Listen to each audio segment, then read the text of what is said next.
प्यारे साथियों नमस्कार, स्वागत है आपका भारत के नंबर 1 एजुकेशनल प्लेटफॉर्म विद्याकुल पर।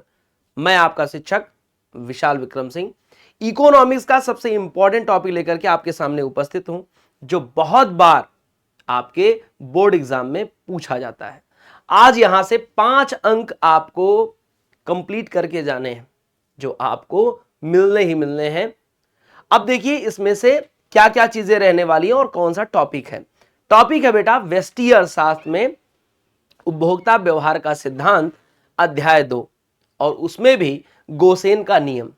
तो गोसेन के प्रथम नियम पर हम चर्चा करने वाले हैं, उपयोगिता ह्रास का नियम। यह सीमांत उपयोगिता ह्रास का नियम किस तरीके से काम करेगा, इस पे हम लोग अपनी चर्चा रखेंगे। 5 अंक आपको कंप्लीट करने हैं, वीडियो के लास्ट तक बने रहिए। बोर्ड में सबसे ज्यादा पूछा जाने वाला एक टॉपिक, जी हां साथियों, और गोसेन का प्रथम नियम 5 अंक प्रदान करता है। क्या क्या देखेंगे हम लोग? तो हम लोग जो देखेंगे बेटा वो है सीमांत उपयोगिता ह्रास का नियम। सीमांत उपयोगिता का मतलब होता है जब हमारी उपयोगिता एक और वस्तु के उपभोग से होती है। हम एक और वस्तु की चाह रखते हैं तो हम इसे सीमांत उपयोगिता कहते हैं। अब उपयोगिता से तात्पर्य कि भाई जो भी वस्तु हमारे सामने है खाने पीने वाली, चाहे वो पूंजीगत वस्तुएं हो, कैपिटल गुड्स हो या फिर कंज्यूमर गुड्स हो, दोनों चीजें हमारे लिए कहीं ना कहीं हमारी आवश्यकताओं में हेल्प करती हैं, आवश्यकताओं की संतुष्टि करती हैं। तो किसी वस्तु में विद्यमान व्यक्ति की आवश्यकताओं की संतुष्टि का गुण रखती हैं, वो गुण ही, आवश्यकताओं की संतुष्टि का गुण ही वस्तु की उपयोगिता कहा जाता है, और इसे इंग्लिश में यूटिलिटी कहते हैं। लेकिन जब भी हमारे पास एक और वस्तु की चाह बढ़ती है, मतलब वस्तुओं की इकाइयों में परिवर्तन हो रहा हो, चेंज हो रहा हो आइटम्स में, तो उसे हम सीमांत उपयोगिता कहते हैं। साथ ही साथ वस्तुओं के मात्रा में परिवर्तन के साथ ही उसकी उपयोगिता में भी चेंज आता है। अब उपयोगिता अगर चेंज होती है तो इसे किस रूप में हम मेजर करते हैं? क्या ये उपयोगिता बढ़ती है या उपयोगिता समान रहती है या घटती है? तो हम लोग यहां पर गोसेन के इस नियम की व्याख्या करने वाले हैं, समझने वाले हैं। इसे ऐसे समझें कि अगर हमने एक रोटी की बात की, अगर एक रोटी से हमारा पेट भर जाता है, लेकिन अक्सर नहीं भरता है लोगों का, तो एक रोटी के साथ साथ हम दूसरी रोटी को भी डिमांड करते हैं। हो सकता है हमारी दूसरी रोटी से भी पेट भर जाए, ना भरे तो हम तीसरी रोटी की डिमांड करते हैं, लेकिन हो सकता है पेट भर गया हो। प्यारे साथियों, आज इस नियम की व्याख्या हम लोग कुछ इसी ढंग से करने वाले हैं। जो हम लोग खाते पीते हैं उसे हम महसूस करेंगे। अगर हम उसे अपनी दैनिक जीवन में, अपनी दैनिक क्रिया में, रूटीन में अगर उसको आभास कर लेंगे तो ये नियम आपके लिए आसान हो जाएगा। आज हम इसी पर आपका ध्यान आकर्षित करेंगे, आपका ध्यान आकर्षित करने वाले हैं। लेकिन इससे पहले कि नियम पर जाएं, हम आपको जरूर ये बता देना चाहते हैं, इसमें हम नियम को देखेंगे, उस नियम को समझेंगे भी कि होता क्या है। इस नियम की हम व्याख्या करेंगे और किसके साथ? उदाहरण के साथ। आपको कहीं से भी ये नहीं लगना चाहिए कि आप उदाहरण नहीं दे सकते हो। इकोनॉमिक्स में या किसी भी सब्जेक्ट में अगर आप सिद्धांत बताते हो तो साथ ही साथ उसमें 2 बड़ी चीजों की डिमांड होती है। एक तो होता है फैक्ट, एक होता है उसका कहीं ना कहीं उदाहरण। तो जब आप कॉन्सेप्ट बता रहे होते तो आपका कॉन्सेप्ट इसी नजरिए के आधार पर होना चाहिए। जैसे मैंने कहा कि यहां आपको कॉन्सेप्ट बताना है, आपको सिद्धांत बताना है। क्या बताना है मेरे लाल? आपको यहां पे सिद्धांत बताना है, कॉन्सेप्ट बताना है। तो concept with the help of example and fact, अगर वो एग्जाम्पल और फैक्ट के साथ नियम दिया जा रहा है, सिद्धांत दिया जा रहा है, परोसा जा रहा है, तो वहां पूरे के पूरे नंबर मिलने के चांसेस हो जाते हैं, बढ़ जाते हैं।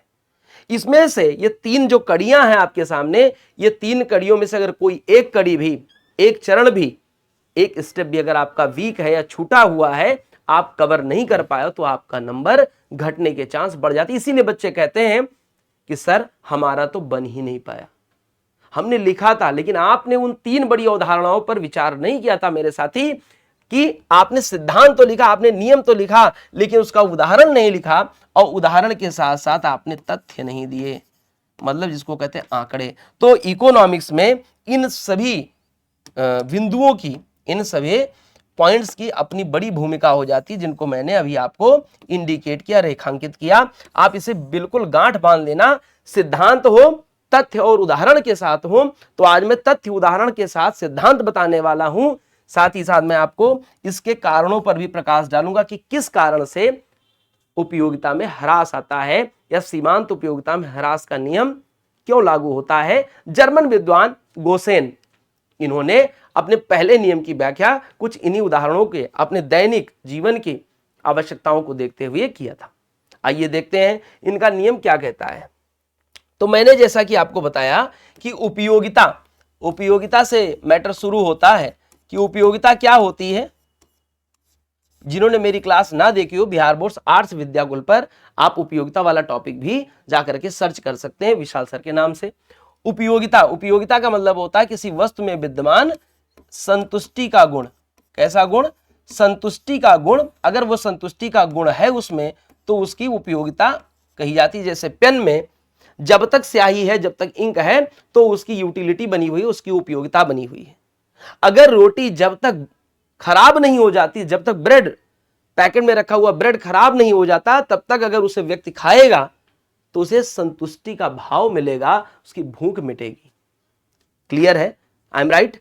तो ये बातें अगर क्लियर होगी तो उपयोगिता आपको क्लियर होगी। लेकिन अब उपयोगिता क्या वस्तुओं की मात्रा बढ़ने पर उपयोगिता बढ़ती जाती है? जी नहीं। वस्तुओं की मात्रा अगर बढ़ेगी, आपके पास 5 रोटियां आपके लिए पर्याप्त, लेकिन छठी सातवीं रोटी जब आपको देंगे तो आपकी कहीं ना कहीं उससे मन भर गया होगा। छठी सातवीं रोटी आपके थाली में रखी हुई किसी काम की नहीं रहने वाली है। इतनी बातें क्लियर हैं? तो यहां पर हम उसी चीज की व्याख्या करेंगे। देखिए गोसेन महोदय क्या कहते हैं। गोसेन महोदय कह रहे हैं कि एक ऐसी स्थिति भी आती है जीवन में जब आवश्यकताओं की पूर्ण रूपेण संतुष्टि हो जाती है। मतलब मैं वही कह रहा हूं कि जब आपने 1, 2, 3 या 4 रोटी आपने खा ली, ये रोटी आपने खाई, तो आपको संतुष्टि का भाव मिलता रहा। या चौथी रोटी भी खा ली, संतुष्ट हो गया, आपकी भूख मिट चुकी होगी। तथा उसके बाद भी उपभोग की यदि क्रिया कोई व्यक्ति जारी रखता है तो उससे अनुपयोगिता कहते हैं। मतलब आपके पास जो सेटिस्फैक्शन था वो तो हो चुका है, पेट भर चुका है, अतिरिक्त खाएंगे तो सिर्फ अपच होगी, जो doctor with the help of medicine ही उसको सही कर पाएंगे। ये बात आप भी जानते हो। कुछ लोगों को हाजमोला लेना पड़ता है, तो कुछ लोगों को मेडिसिन लेना पड़ता है, तो कुछ लोग नींबू पानी भी पीना शुरू कर देते हैं। ऐसा क्यों? क्योंकि आपने एक्सिस वस्तुओं का उपभोग कर रखा है, सेम वस्तु का आपने ज्यादा उपयोग किया है। ऐसा होता है। तो इसी बात को इन्होंने समझा। मानव स्वभाव की इसी प्रवृत्ति को हम लोग क्या कह रहे हैं? मानव स्वभाव की इसी प्रवृत्ति को सीमांत उपयोगिता ह्रास का नियम कहा गया। अब जर्मन के विद्वान थे, ये बात कई बार पूछी जाती है कि इस प्रवृत्ति को सबसे पहले किसने पहचाना।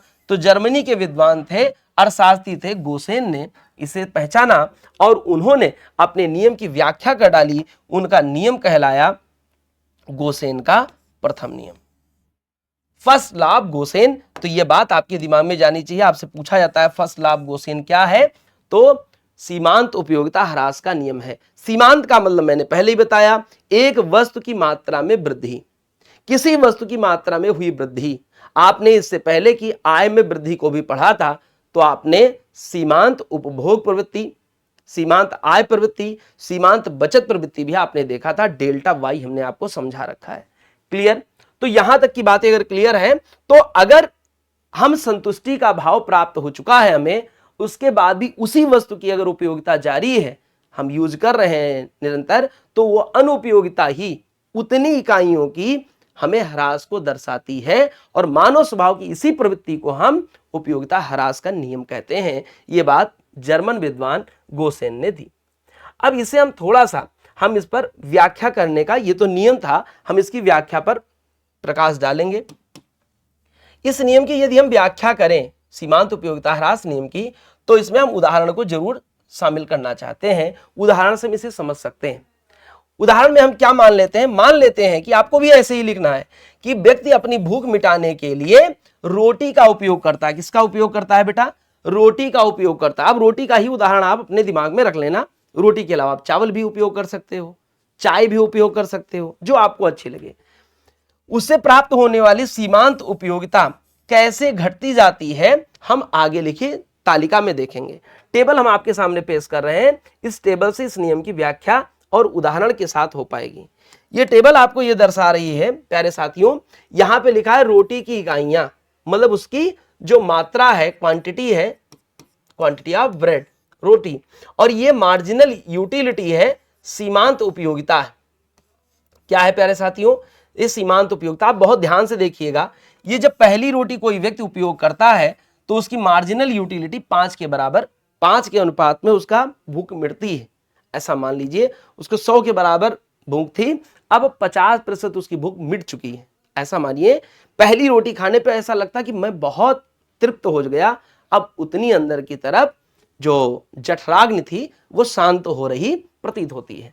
जब वो दूसरी रोटी की मांग करता है तो उसका पेट कुछ और भरता है, मान लीजिए 30% और भर गया या 3 भर गया, ठीक है।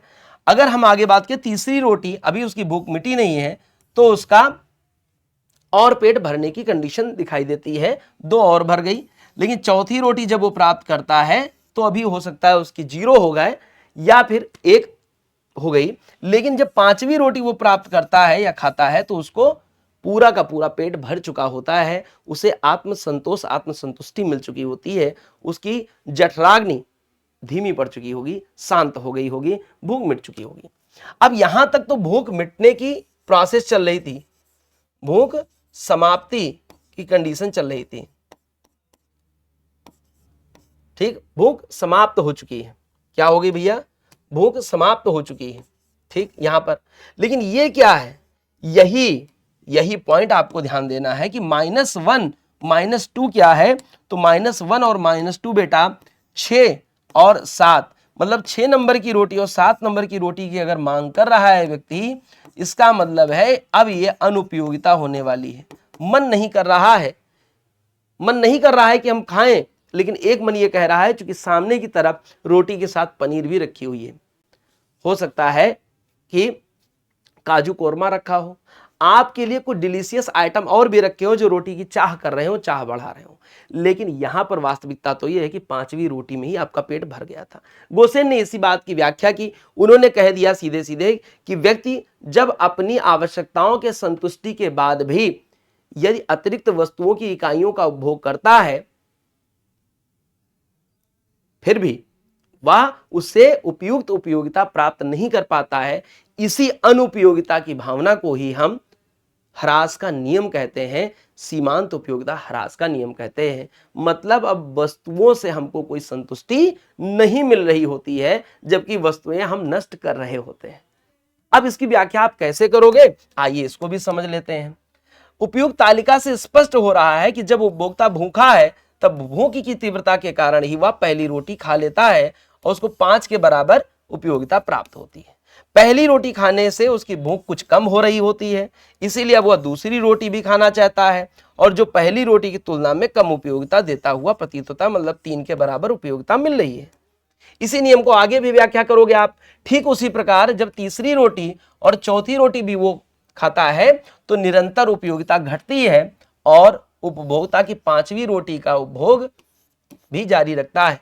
उसकी भूख पूर्णतः 5वीं रोटी खाने पर मिट जाती है। आपको ऐसी व्याख्या करना है, उपभोक्ता की अब भूख शून्य हो गई है, मतलब जो 5वीं रोटी थी उससे उसको 0 यूटिलिटी प्राप्त हो चुकी है, अब उसकी उपयोगिता समाप्त हो चुकी है। किंतु इसके बाद भी यदि वह रोटी को जारी रखेगा, इसके बाद उसे जो रोटी प्राप्त होगी वो उसके प्रति अनिच्छा व्यक्त करेगा, लेकिन फिर भी यदि वो उसकी उपयोगिता जारी रखता है, उसे खाना जारी रखता है, फिर भी यदि वह उपभोग जारी रखेगा तो रोटी की अनुपयोगिता उसे प्राप्त होगी, उससे कोई भी यूज उससे नहीं निकलेगा। इसलिए जब वह 6ठी और 7वीं रोटी खाता है तो क्या प्राप्त होती है बेटा, तो उसे क्रमशः -1 और -2 के बराबर उपयोगिता प्राप्त होती है, जिसे हम अनुपयोगिता या ऋणात्मक उपयोगिता कहते हैं। इसी नियम की व्याख्या गोसेन महोदय ने अपने पहले नियम में कर दी। तो आपको क्या याद रखना है, आपको नियम याद रखना है, साथ ही साथ आपको याद रखना है कि इसकी व्याख्या करना है, साथ ही साथ एक उदाहरण के साथ, एक टेबल के साथ आप इसको समझा देते हैं। इसमें कोई ग्राफ नहीं बनता है बेटा। अब देखो इस उपयोगिता के हम लोग कारण बताएंगे आखिर में। इस उपयोगिता में ह्रास जो आया, किसी वस्तु के उपभोग में वृद्धि के साथ ह्रास क्यों, एक क्यों का प्रश्न सबके दिमाग में होता है, आपके भी दिमाग में होना चाहिए, आपके भी मस्तिष्क में होना चाहिए। क्या क्यों का उत्तर कोई दे पा रहा है? क्या आपका मन इस क्यों का उत्तर देने में सक्षम है? अगर नहीं तो हम बता रहे हैं, प्रत्येक वस्तु, 3 पॉइंट में बताऊंगा, प्रत्येक आवश्यकता विशेष की संतुष्टि पूर्ण रूप से हो सकती है। प्रत्येक आवश्यकता विशेष की, मुझे सिर्फ और सिर्फ चाय पीना है तो हम चाय को दे सकते हैं, 1 कप में हो सकता है संतुष्टि मिल जाए। हमको अगर चलना है, कूदना है, तो एक समय तक हम जंपिंग करेंगे, एक समय तक योगा करेंगे, पूरे 24 घंटे में योगा नहीं करेंगे। आवश्यकता विशेष की हम संतुष्टि कर सकते हैं। पनीर खाना है तो हो सकता है 1 प्लेट 1 बाउल में हम खा सकें पनीर और संतुष्टि मिल जाए। लेकिन अगर हम आवश्यकता से एबव जाते हैं, एक्सेस डिमांड करते हैं, तो उससे हमको उसी वस्तु से, सेम वस्तु है, उससे हमको ह्रास मिलेगा। एक समय आएगा जब अनिच्छा व्यक्त होगी। तो ये पहला कारण है कि हम सिर्फ आवश्यकता विशेष की ही संतुष्टि कर सकते हैं, सबकी नहीं कर सकते। यही कारण है कि उपयोगिता ह्रास का नियम एक समय तक ही वस्तु की यूटिलिटी व्यक्ति के लिए बनी होती है। दूसरा कारण क्या है? वस्तुएं एक दूसरे के पूर्ण स्थानापन्न नहीं हो सकती हैं। ठीक है, वस्तुएं, सभी वस्तुएं, जैसे पनीर की जगह पे और क्या खा लोगे, पनीर का कोई सब्स्टिट्यूट नहीं हो सकता है कि भाई हम इसकी जगह ये खा लेंगे। और हो सकता है वो इसी से प्रेम करता हो, इसी से प्रेम करे, इसी की इच्छा रखता हो, इसी से उसकी संतुष्टि होने वाली हो। जो पनीर खाना चाहता है, अक्सर आपने देखा होगा, नहीं हम भाई पनीर ही खाएंगे, नहीं भाई कढ़ाई पनीर खा लो, नहीं नहीं खाएंगे, नहीं खाने वाले, हम सिर्फ वही खाएंगे। कुछ बच्चे इसकी जिद भी करते हैं, तो इसका सब्स्टिट्यूट नहीं हो सकता है। अक्सर आपने देखा होटलों में कि भाई लोग चाय की जगह कॉफी को प्रेफर करते हैं। क्या पीना पसंद करते हैं? कॉफी। ठीक है भाई, हम चाय नहीं पियेंगे, हम कॉफी पियेंगे। ठीक है भाई, लेकिन कॉफी के, ये चाय का हो सकता है, लेकिन बहुत सारे लोग कॉफी की जगह चाय और चाय की जगह कॉफी को बिल्कुल नहीं पसंद करते हैं। स्थानापन्न वस्तुएं सभी की नहीं हो सकती हैं, सभी के लिए नहीं हो सकती, इसलिए भी ह्रास का नियम अप्लाई कर जाता है, ये कारण बन जाता है। तीसरी बात पर अगर हम आए, प्रत्येक वस्तु के अनेक उपयोग हो सकते हैं। ये बात भी बहुत इंपॉर्टेंट होती है कि हर एक वस्तु की अनेक उपयोगिता हो सकती है। इसीलिए जब गोसेन ने अपने दूसरे नियम की व्याख्या करनी चाहिए, तो उन्होंने सबसे बढ़िया बात कही, इंपॉर्टेंट बात कही, जो ध्यान देने योग्य है, कि हम अपनी आय का समान डिस्ट्रीब्यूशन करें और उन वस्तुओं पर करें जिनसे हम अधिकतम संतुष्टि की प्राप्ति करना चाहते हो। एक ही वस्तु को हम ला करके यूज ना करें। आप देखते होंगे निरंतर, अगर आपने डेली रूटीन में देखा होगा कि निरंतर अगर आलू की सब्जी बन रही है, तो एक दिन आलू से मन भर जाता है और कहते हैं हम आलू तो 10 दिन से खा रहे थे, आलू टमाटर की सब्जी। वो आपका ह्रास का नियम लागू होता है। लेकिन अगर उसी आलू के, जो 20 रुपए किलो आलू था, उसी के रेंज में अगर हमने डिफरेंट डिफरेंट टाइप की सब्जियां अपने रूटीन में शामिल की होती, भोजन में शामिल की होती, तो हमारा पेट तो भर जाता, लेकिन इच्छा बनी रहती।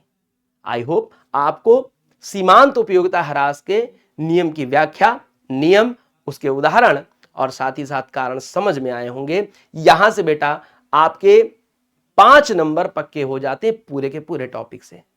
क्लास अच्छी लगी हो तो लाइक करें, चैनल को सब्सक्राइब करें। आपका दिन शुभ हो। मिलते हैं अपनी नेक्स्ट क्लास में। धन्यवाद।